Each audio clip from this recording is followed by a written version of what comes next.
I'm on this charming black and white tiled path, about to show you a modern and extended 1930s semi-detached home.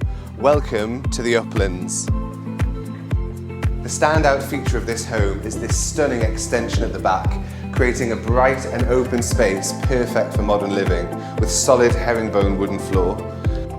The blue shaker kitchen wraps around the room with Costantino stone worktops, a range cooker, a boiling water tap and concealed sockets.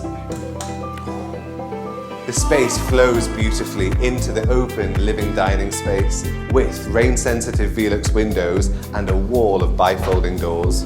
The garden is neat and spacious, with planters, a patio area and a vegetable patch, so you can grow veg for your Sunday dinner. There's two equally sized living rooms, one at the front and one at the back, both with bay windows and gorgeous fireplaces. The panelled hallway leads upstairs, where the home opens out even further, with 4 double bedrooms and 2 bathrooms.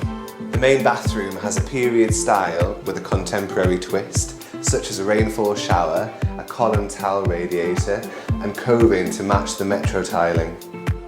This is a home that perfectly blends period features and contemporary style with a stunning extension, ideal for modern living. I'm Michael Mortimer and this has been your tour of the Uplands. Until next time.